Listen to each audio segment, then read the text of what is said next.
nafsu itu benar-benar dilatih. Maka masyhur dalam cerita ada orang perang sama Ali radhiyallahu anhu.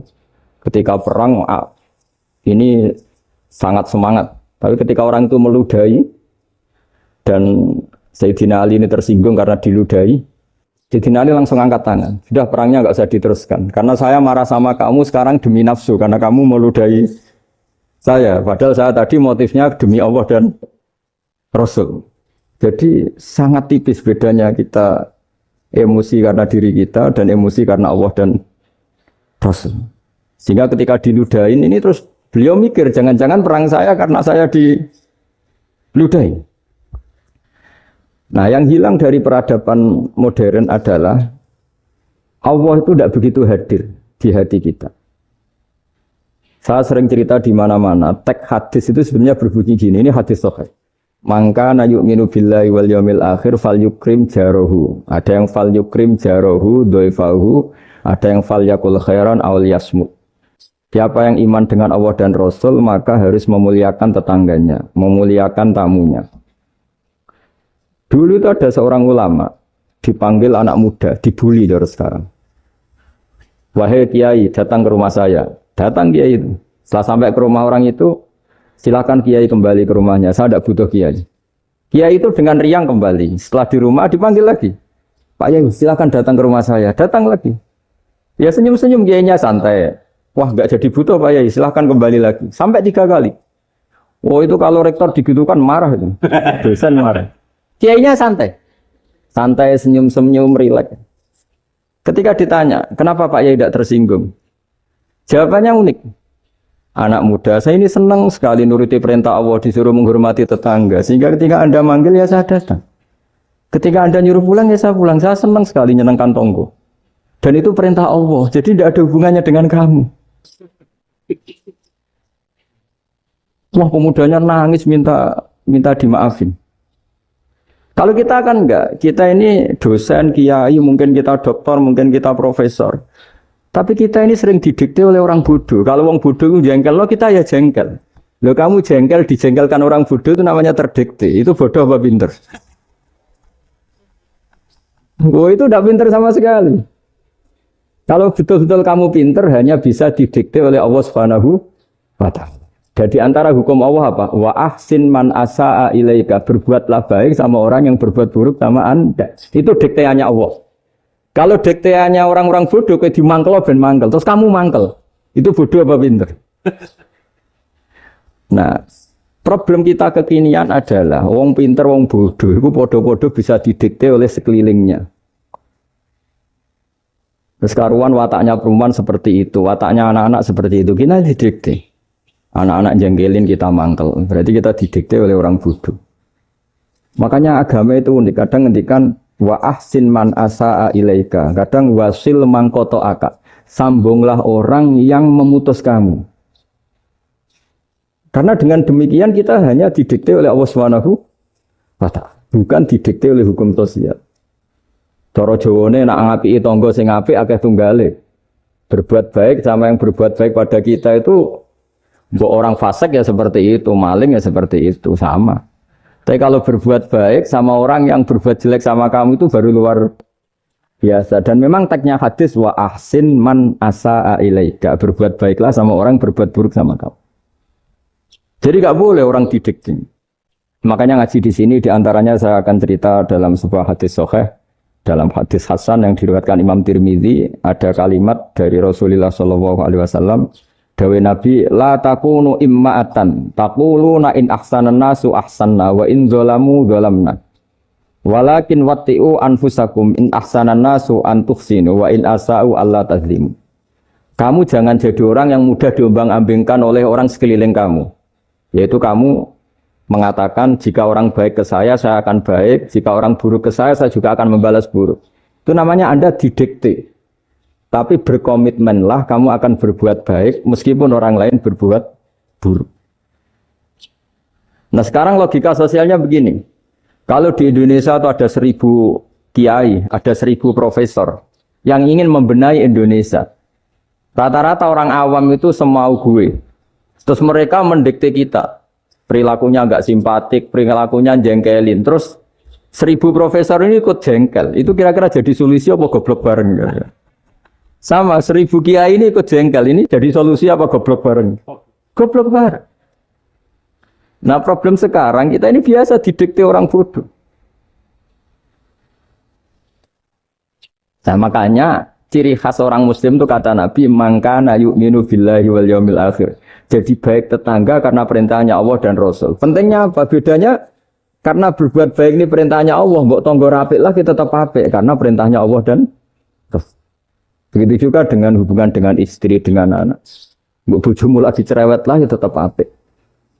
Karena dengan cara itu kita hanya tunduk kepada Allah dan Rasul. Tapi kalau kamu istri saya kalau baik ya saya baik, kalau enggak ya enggak. Berarti Anda didikte oleh perilakunya dia. Itu latihan, ya kalau dalam bahasa pondok, latihan jadi wali itu yang paling berat. Nabi itu kalau sama orang munafik itu sabarnya Masya Allah. Padahal Nabi berso kalau orang itu orang munafik. Karena dengan cara seperti itu, bahwa kebaikan Nabi pada seseorang itu atas perintahnya Allah dan Rasul, bukan atas nama servis. Kalau Nabi hanya baik kepada Abu Bakar, itu mungkin orang bilang, wis adune wong Abu Bakar baik sama Nabi. Tapi kalau Nabi baik sama orang munafik, Abdullah bin Ubay bin Salul, itu kalau nggak perintahnya Allah dan Rasul itu nggak bisa. Nah ini cobalah berlatih seperti itu, sehingga kita tidak mudah didikte. Ya saya ulang lagi, nggak mudah apa? Didikte. Ini ngaji itu harus objektif. Objektif itu jujur. Jadi bisa saja korbannya ayah saya, bisa rektornya, bisa semuanya. Tapi korban dengan makna yang bagus. Karena di antara saran Al-Quran, Allah ngendikan kalau belajar atau mencari nasihat atau mencari kebaikan apa saja, itu diistilahkan walau ala anfusikum awil walidaini wal aqrabin. Meskipun ketentuan itu merugikan kamu. Jadi ketentuan apapun yang merugikan kita, kita harus tetap kaji. Meskipun itu tidak menguntungkan kita. Karena banyak problem, mulai dulu sebenarnya problem itu. Orang yang wakam da'in yadda'i annahu da'a ilallah, tapi hakikatnya yad'u ila nafsih. Jadi banyak da'i yang mengklaim dirinya mengajak ke Allah dan Rasul, tapi sebetulnya hakikatnya mengajak ke kelompoknya sendiri. Saya ini termasuk kiai yang masih orisinil. Artinya orisinil gini, suatu saat atau kapan saja saya kok sudah tidak laku jadi kiai, asal Islam jalan tetap senang, karena nggak penting yang populer saya apa enggak itu tidak penting, yang penting agama ini tetap jalan. Sama, negara ini harus jalan siapapun presidennya. Ya ini penting saya utarakan karena perbedaan antara nafsu dan komitmen beragama itu tipis sekali. Sehingga dulu pernah ada cerita ini bukti keadilan Rasulullah SAW. Nah suatu saat Nabi itu ngaji, yang ngaji seperti ini. Terus ada pemuda dengan cueknya ngelewati masjid yang sedang dipakai Nabi ngaji. Singkat cerita semuanya ngomel ya, bergumam. Celaka betul pemuda itu, ada Nabi ngaji kok tidak ikut ya. Tapi Nabi secara besar hati ngendikan, ini ada di beberapa kitab di Fadhailul Kasbi, keutamaan kerja. Kata Nabi, pemuda itu mau mencangkul di lahannya. Jika dia mencari nafkah untuk keluarganya, untuk kebaikannya, maka itu bagian dari ajaranku.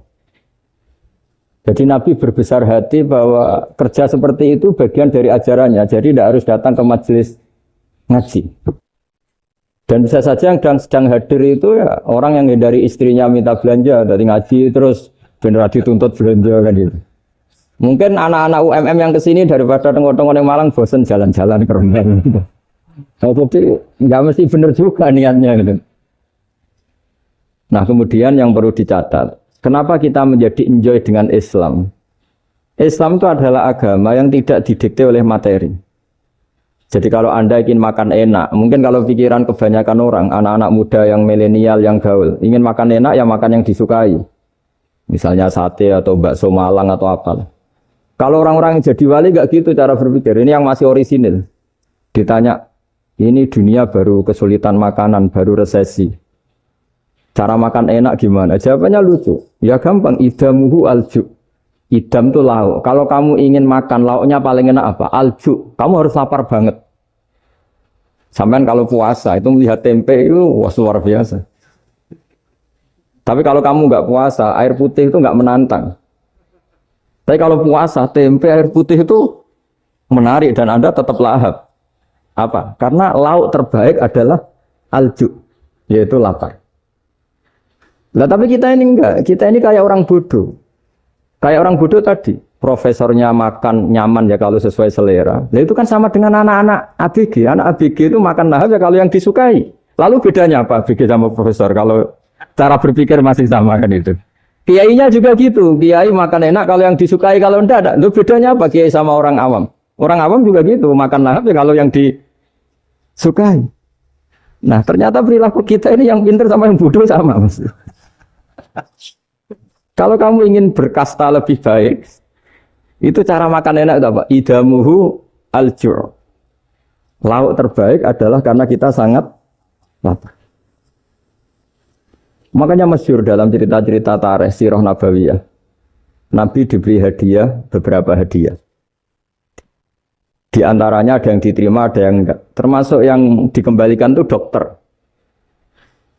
Ada seorang raja memberi hadiah Nabi dokter Tobit. Itu sama Nabi dikembalikan. Karena dokter ini sudah lama kumpul Nabi itu gak pernah sakit. Akhirnya dokter ini putus asa, ini gak perlu diobatin. Ketika ditanya, kenapa ya Rasulullah engkau gak pernah sakit? Karena kita ini kaum, kita ini komunitas masyarakat yang tidak akan makan kecuali lapar. Dan kalau sudah makan berhenti sebelum kenyang. Jadi sederhana sekali pengobatan zaman Nabi. Sebagian besar penyakit itu pasti disebabkan kita ceroboh dalam hal makan. Sudah ngerti kalau durian masalah, kalau makan durian ini enggak kehitung gitu. Apalagi kalau gratisan itu tambah banyak. Gitu. Pola tidur juga gitu, kata Nabi. Dan kita tidak tidur kalau tidak sangat ngantuk. Nah, itu namanya orang-orang soleh yang sudah ada didikte materi. Kalau yang didikte materi kan bisa tidur nyenyak kalau kasurnya enak, AC gini-gini. Sebenarnya enggak, tidur enak itu ya kalau sangat ngantuk. Mbok di gudang, mbok di bis, kalau sangat ngantuk ya semuanya ya enak. Sama, mbok lapar, mbok hanya tempe, tapi kalau sangat lapar itu ya enak. Nah ini ilmu yang mulai hilang, ilmu-ilmu yang mulai hilang. Nah ini pentingnya ngaji ya. Jadi akhirnya ulama-ulama Indonesia itu dipakai rujukan. Jadi mulai Mbah Hasyim, Mbah Ahmad Dahlan sampai era buyut-buyut itu masih orang alim. Lama-lama yang di Indonesia ini orang-orang yang bodoh. Sehingga orang Jawa kalau ke sana dibully, ya Jawa tak kulul khaya. Orang Jawa itu penggaweannya itu mangan ulo, makan ular. Karena belut itu kalau di kamus itu persis ular. Dulu itu kan kamus tidak full color. Gara-gara gak full color, gambar belut sama ular itu sama. Belut itu belut sama ular kalau nggak full color gambarnya sama apa enggak? Sama. Terus orang Jawa itu kan masih banyak yang makan bajing tupai. Bajing kalau digambar tidak full color sama dengan tikus. Gambar yang tidak warna. Hitam putih. Sehingga kita ini dibully pemakan tikus dan pemakan ular. Karena belut itu persis ular kalau digambar yang tidak full color. Sampai datang Syekhona Khalil, datang ulama. Ngarang kitab ya judulnya Al-Belut. Karena enggak terima bangsanya dinyek makan apa? Ular. Terus dikarang. Wal belut hayawanun bakhriyun terus ya isu fi kadza wa kadza. Itu beda dengan al-hayyah. Itu diterangkan. Mulai bisa nerima. Terus sistem hotel juga gitu. Sampai tanyakan dalam sejarah dulu orang Sedayu ada namanya Syekh Mukhtar. Syekh Mukhtar bukan bikin rumah besar yang siapapun orang Indonesia haji itu nempat di sana. Nah ini yang menginspirasi akhirnya ada hotel. Dulu Syekh Mukhtar hanya menyediakan untuk hujat-hujat Indonesia. Lama-lama jadi hotel. Cara ibadah juga gitu. Kita-kita ini kan, saya ini punya bapak kiai, mbah kiai. Punya guru yang sangat alim ya seorang kiai Kiai Memun. Itu dulu kita pengkaji ilmu itu tidak pernah tahu bedanya NU dan Muhammadiyah. Karena dulu Mbah Darwis itu, Kiai Dahlan itu dulu ngajinya bersama Mbah Hasyim ketika di Indonesia yang ngaji Mbah Soleh Darat. Mbah Soleh Darat itu dulu ngajinya sama buyut saya ke-6, namanya Mbah Soleh Asnawi di Kudus. Mbah Soleh Darat itu dulu alim-alimnya orang Jawa ya Mbah Soleh Darat, Soleh bin Umar.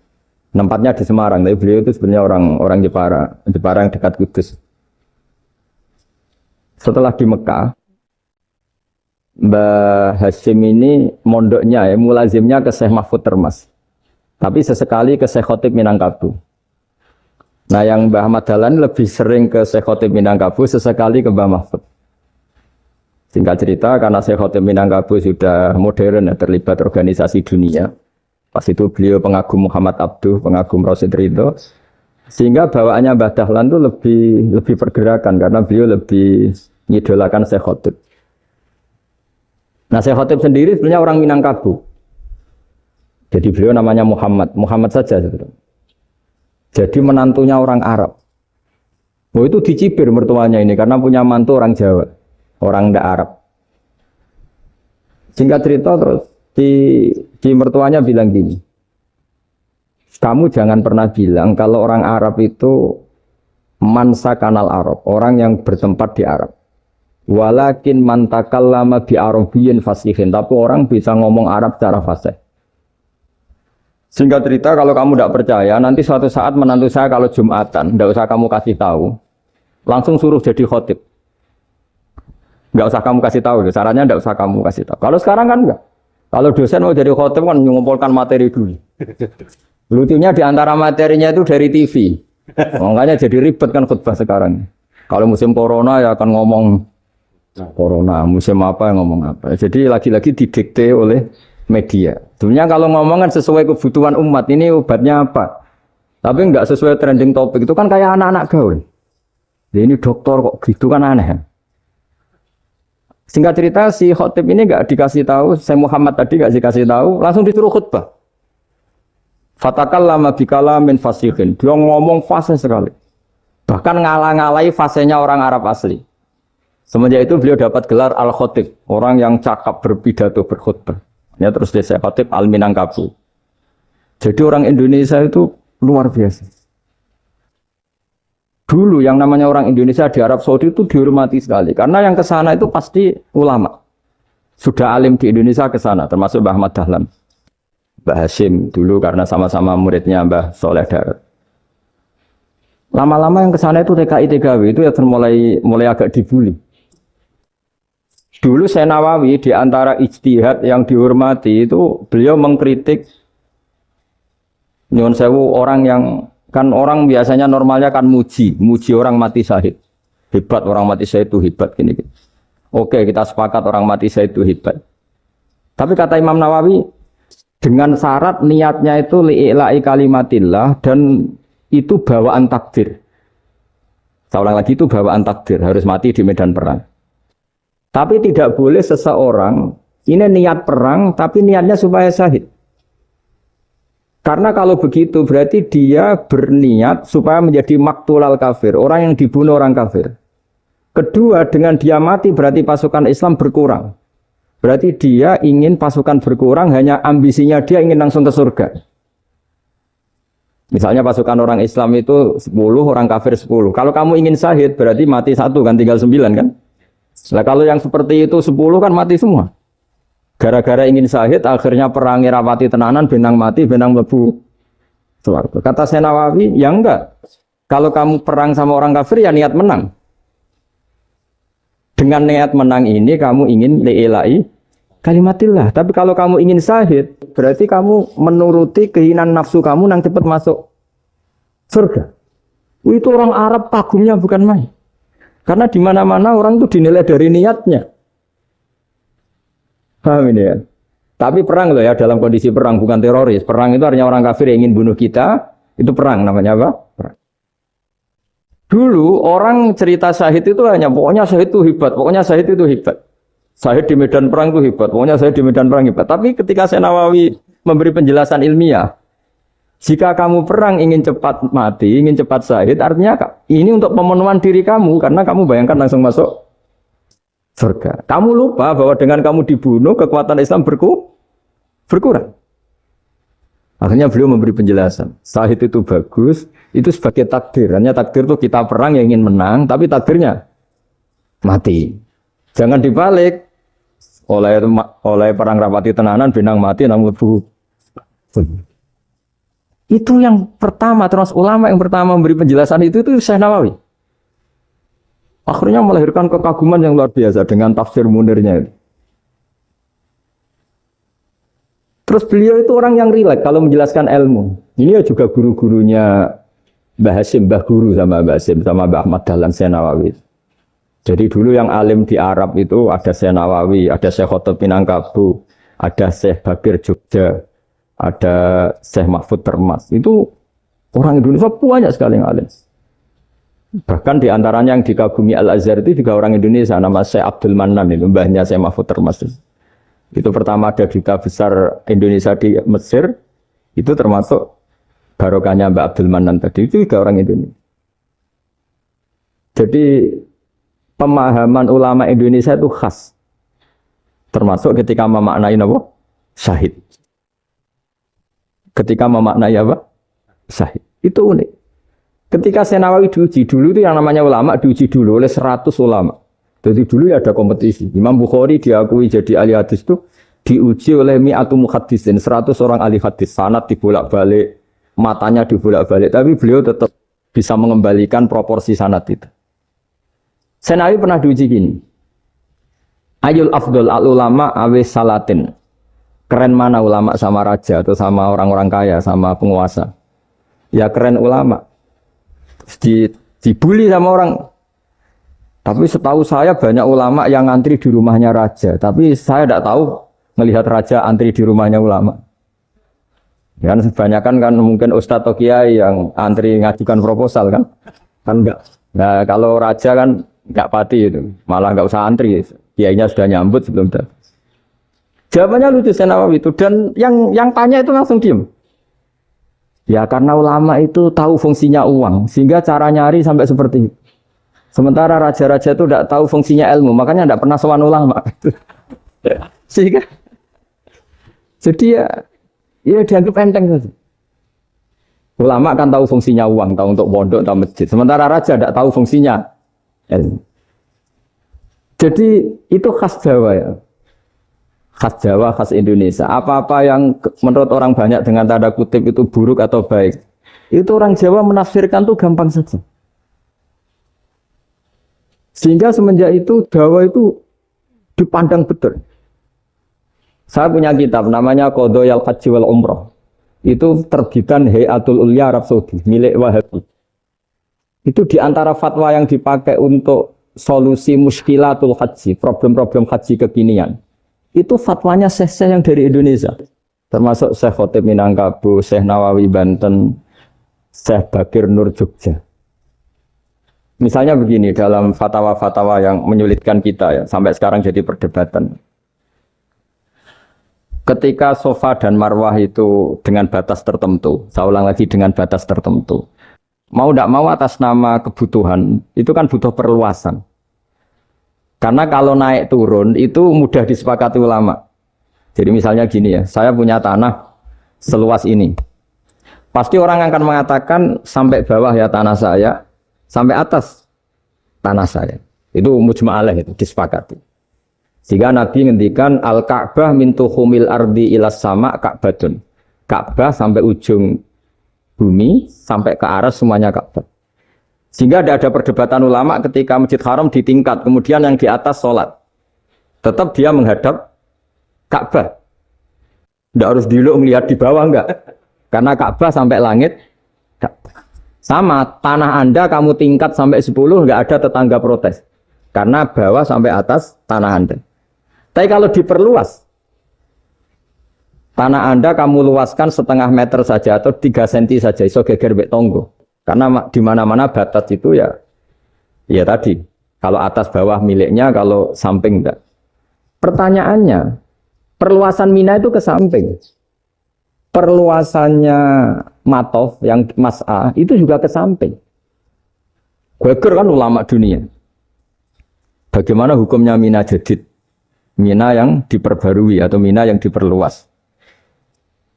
Itu diantara rujukan baik yang membolehkan maupun yang menentang. Itu ya Syekh Indonesia. Itu original tuh. Saya punya kitab original terbitan Hayatul Ulya. Kira-kira ya kemenaknya Arab Saudi kalau di Indonesia itu. Itu yang dirujuk Dawei Syekh Nawawi, Dawei Syekh Khotib Minangkabau. Karena apa? Ada logika khas Jawa. Misalnya begini. Meskipun saya tidak perlu fatwa Mina jadid sah apa enggak, memang jadi perkhilafan ulama. Misalnya kampung ini dinamai Mina. Pertanyaannya gini. Tanah yang di samping ini bisa milik Anda apa enggak? Ya bisa Gus kalau dibeli atau dihibahkan. Berarti tanah di samping Anda menjadi milik Anda karena ada proses pengambil alian lewat beli maupun hibah. Nah masalahnya ini negara itu berhak menganeksasi atau memasukkan ini sebagai mina. Itu ulama Jawa kalau ditanya, alasannya apa? Fa'innal muttasila bisya' hukmu dzalika syai'. Karena yang gantet, yang mutasil itu bisa dihukumi seperti sesuatu itu. Jadi kalau ini mina, ya yang gantet mina ini ya bisa dikatakan mina. Beda dengan membuat mina, malang mina, wah itu tidak bisa, ada mutasil kan. Itu enteng sekali ulama Jawa. Satu ya tentu karena kebutuhan, tapi asal masih al-muttasilu bihi, yang masih tanah yang masih mutasil. Nah ketika perluasan mas'ah antara sofa dan marwah kan misalnya ini batas luasnya sofa, ini batas luasnya marwah.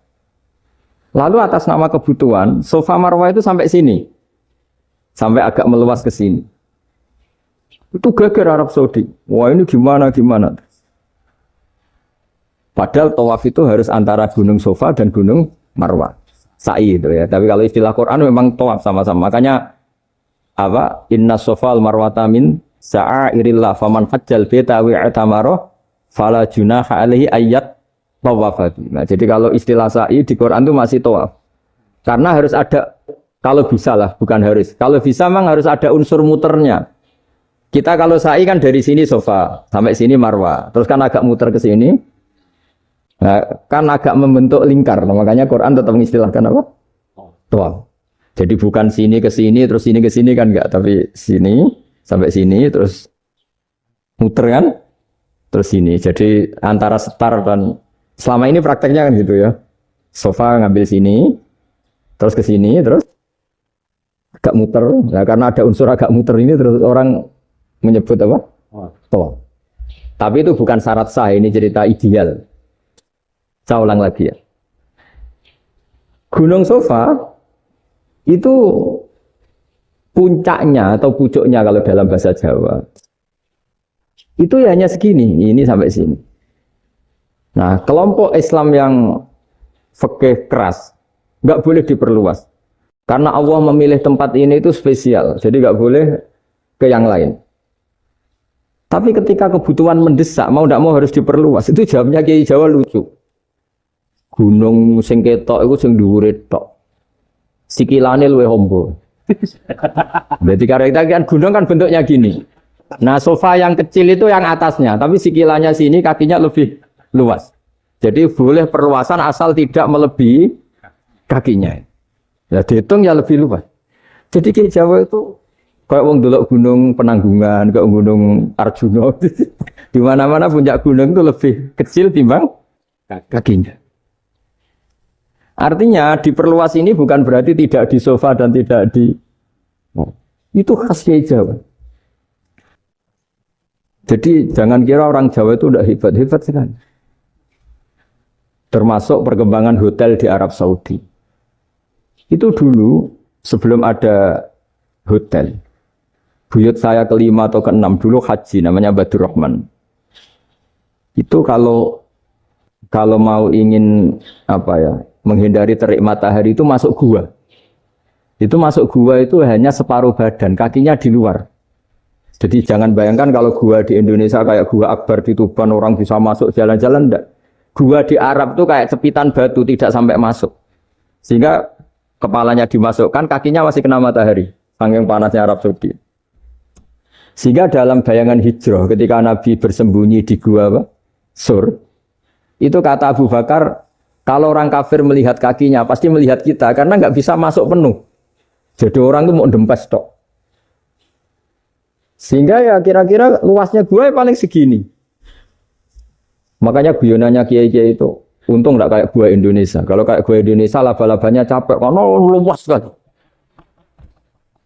Jadi jangan bayangkan gua Arab tuh kayak gua Indonesia. Makanya bayangannya andai kan orang tuh melihat ke bawah pasti melihat kita karena orangnya nggak bisa masuk penuh, nggak bisa masuk 100%. Ya kayak sepitan batu lah mirip. Itu kan mirip Gunung Uhud. Gunung Uhud kata Rasulullah nanti kalau kamu perang itu di atas, menang atau kalah di atas. Musuh biar di bawah. Dengan di atas kamu bisa mana? Jangan bayangkan kayak Gunung Merapi, kayak Gunung Penanggungan. Lah kalau Gunung Penanggungan mana ke bawah yang layang kan? Jadi gunung di Arab itu kayak bukit. Ya sampean pernah kan ke Uhud itu ya sama ini aja tinggi ini kan? Nah ini yang ada mulai ada mis. Makanya nerjemah itu susah di Indonesia. Karena jabal itu udah harus tinggi. Kalau tinggi nggak bisa mana dari atas ke bawah kan nggak ngefek kan? Sampai kalau ke Uhud gunungnya pendek sekali sehingga yang mana dari atas ke bawah ya kalau kena musuh ya celaka karena memang dekat. Ya kalau gunung Indonesia mana dari atas ke bawah yang layang nggak ngefek. Nah itu susahnya nerjemah bahasa Arab ke kita. Jadi apa ya? Transkrip itu nggak gampang karena ada pengertian yang beda. Kita kalau bilang gunung itu tinggi sekali. Sampai banyak mahasiswa tersesat ya saking tingginya. Kalau orang naik Uhud nggak akan tersesat. Wong ketok dari bawah itu. Nggak mau saya mau cerita. Kata Mbah Mun sering cerita. Kenapa wa ma arsalnaka illa rahmatan lil alamin kata Mbah Mun. Allah itu pasti bikin ulama yang tidak produk Arab itu pasti ada. Kalau orang Arab jadi ulama wajar, bahasanya Arab, domisilinya di Arab. Tapi Allah akan selalu bikin ulama yang tidak bangsa Arab. Imam Ghazali itu Tus itu Persia. Imam Bukhari itu kira-kira kalau sekarang ikut Uzbek. Ya, Imam Bukhari itu kalau negara sekarang ikut mana? Uzbek. Kenapa demikian kata Mbah Mun? Karena Allah sudah ngendikan wa ma arsalnaka illa kafatan linnas. Manusia semua ini kena khitabnya Islam. Kalau tidak ada ulama yang dari berbagai negara, kesannya Islam itu hanya milik orang Arab Saudi. Makanya Allah selalu bikin ulama-ulama yang bahkan tidak Arab. Termasuk Imamul Muhaddisin, yaitu Imam Bukhari, itu orang Uzbek. Orang Rusia lah kalau sekarang ikut Uni Soviet dulu. Imam Ghazali itu orang Persia. Syekh Nawawi itu orang Banten. Karena Allah ingin memaklumatkan bahwa Islam ini untuk semua. Sehingga orang yang tidak Arab pun bisa belajar Islam. Yang alimnya itu nggak kalah sama orang apa? Arab. Makanya ini PR ya. Kalau Gus Dah Ploso nanti ngendikan suatu saat orang belajar Islam itu bahkan orang Arab pun bisa belajar ke Indonesia. Kalau orang Indonesia bisa alim betul kayak dulu. Sekarang banyak liga antar ulama. Itu orang Indonesia pasti masuk. Ulama-ulama top dunia itu pasti orang Indonesia banyak yang masuk. Karena tadi ketika orang Indonesia baca kitab, itu orang Arab itu kagum, kok bisa ada bahasanya baca secara benar. Bukan sekedar bisa baca secara benar. Karena memang dilatih sedemikian rupa di pondok-pondok. Makanya kita semua lah, yang alim di Indonesia itu kemana-mana ya pasti alim. Dulu putra Mbah Mun namanya Gus Zofur itu tahun pertama ya sudah the best di tahun pertama. Kalau tahun pertama the best-nya ilmunya bawaan dari sarang, dari keluarganya. Gus Najib mondok di Said Muhammad tahun pertama sudah dipuji sebagai yang teralim karena ya sanggup. Kalau dipujinya tahun ketiga, tahun keempat kan mungkin dapat dari sana. Ini tahun pertama. Saya ulang lagi tahun. Karena pengajaran di Indonesia itu luar biasa di pondok-pondok. Makanya kalau dalam anekdot pondok itu cerita-cerita lucu itu. Ada orang Jakarta ngaji. Setelah di kelas itu pelengahan terus. Melihat jendela, lihat pintu terus. Lama-lama gurunya marah. Kamu diajarin kok ndak punya sopan, melihat pintu terus gak memperhatikan guru ya. Anak Betawinya jamnya lucu. Habis Pak Guru bohong. Kenapa ya? Kamu Pak Guru bilang Ja'a Zaidun, Zaid datang. Tak lihat gak ada yang datang. Setelah itu contoh nasab kan ro'a itu Zaidan. Saya melihat Zaid, saya gak melihat Zaid. Contoh ketiga yang jar kan maror tu Zaidin. Saya berjalan ketemu Zaid. Pak Guru diam di situ gak jalan-jalan. Jadi saking detailnya Indonesia dia cari. Kalau rofa Ja'a Zaidun. Kalau nasab ro'a itu Zaidan. Kalau jar maror tu Zaidin. Nah si murid Betawi ini karena pertama sekolah, ngiranya gurunya itu cerita, Zaid datang. Makanya dia lihat pintu terus, mana katanya datang kok enggak datang-datang ya. Nah dengan latihan seperti itu, kemungkinan orang Indonesia salah itu kecil, karena memang dilatih betul. Saya ulang lagi, karena memang dilatih betul. Sehingga ketika orang Indonesia ini yang cerita seorang wartawan, ini kisah nyata. Kali ini tidak anekdot, kisah nyata. Ada wartawan internasional ngeliput Ramlah. Ramlah itu di Gaza, di Palestina. Wartawan Indonesia ini hanya bisa bahasa Inggris. Dijak ngomong bahasa Arab. Terus dia bilang saya tidak bisa. Saya tidak bisa. Saya bisanya ngomong Inggris. Tapi apa yang terjadi setelah sholat? Si Indonesia ini jadi imam pakai sholat jariah lagi. Baca bismillah benar, bismillahi jar karena mudhof ilaih. Terus ketika iktidal ya benar, Rabbana lakal hamdu mil'us samawati wa mil'ardi benar. Ketika tahiyat ya benar, at-tahiyatul mubarakatuh sholawat. Sama orang Arab ini diagumi. Orang Arab kalau senang orang itu dicium. Kamu tawaduk, sebenarnya kamu itu ahli bahasa Arab. Karena orang Indonesia sekali sholat itu gak ada yang salah.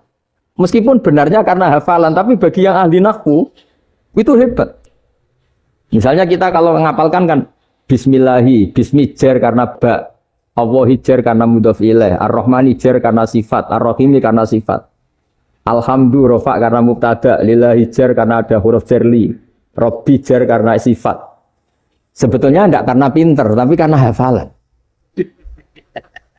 Tapi orang Indonesia hebatnya itu benar terus. Rabbana lakal hamdu. Ya kan, alhamdu rofa, terus mil'us samawati ya rofa karena sifat. Sehingga terus orang Indonesia kalau sholat di Timur Tengah itu dipuji. Karena makhrajnya ya benar, rofa nasabnya juga benar. Nah itu di negara lain tidak ada kayak Indonesia. Orang Cina itu sering bikin marah orang-orang Arab. Karena kalau dongo itu nggak fasih kayak orang Indonesia. Orang Indonesia kalau dongo ya Allahumma tohir qalbi. Orang Cina ini yang jadi guyon di Arab. Allahumma tahir qalbi. Itu kan bedanya jauh. Itu orang Arab pertama membiarin. Lama-lama kalbun entak gitu. Maksudnya asu-asumu gitu. Karena dia bilangnya qaf itu kaf. Jadi kalau Allahumma da'wa tohir, kalau aturi nyucekno panjenengan kalbi ing asu ingsun kan. Tapi kalau qalbi itu ati ingsun, tapi kalau kalbi anjing ingsun. Bedanya qaf sama kaf. Ana arah-arahnya kalbun entak. Asu-asumu maksudnya kan. Tapi padahal orang Cina itu bareng dilihat teksnya ya pakai qaf. Orang Indonesia enggak, mulai kecil dilatih, sak fase-fase. Sampai yo sulit betul latihan Fatihah itu. Kalau di Kudus malah sampai 3 bulan Fatihah itu. Sampai at-tahiyyatu, kurang bersih. At-tahiyyatu sampai gitu. Sampai ada cerita itu orang dipanggil maftuhin itu enggak melengak, harus maftuhin. Baru melengak. Tapi barokahnya itu, orang Indonesia kalau dongo memang benar-benar Allahumma tohir qalbi. Ya Allah sucikan hati kami, bukan tahir kalbi. Karena sekali jadi kaf itu maknanya anjing saya. Ya Allah sucikan anjing. Jadi ini orang Indonesia. Jadi kata Mbah Mun, dawe Mbah Mun, illaka fatal linnas, bahwa agama ini milik semuanya. Itu diantara bukti Allah menghendaki atau mendesain Islam seperti ini. orang yang belajar di Indonesia itu pengetahuannya Islam, pengetahuannya tentang Islam itu tidak kalah sama yang belajar di Al-Azhar, sama yang belajar di Arab Saudi. Makanya ini PR-nya UMM, PR-nya IAIN, PR-nya UIN. Bisa enggak sealim mereka dalam bahasa Arab? Nah, bahasa Arabnya mau man anta, ana zaidun. Jangan sampai, karena kita di sana ini kadang dibully. Orang Arab tuh kalau bully kita, sampai tak kasih cerita. Oh, itu ngawurnya Masya Allah. Kata dia, ada anak orang Indonesia haji. Si anaknya orang Indonesia dijotos sama anaknya orang Arab. Dijotos, dipukul. Singkat cerita terus si orang Indonesia enggak terima, anaknya yang orang Arab dipukul. Yang balas bapaknya. Orang Arab tanya, lima ada dorobta ibni, kenapa kamu mukul anak saya? Itu orang Indonesia bahasa, wah anakku tidak. Jadi hanya bilang gitu. Artinya anak saya dihada ya maka tak ada. Arabnya gitu. Anak saya dipukul maka saya balas mukul. Itu orang Arab mantok oh gitu. Paham?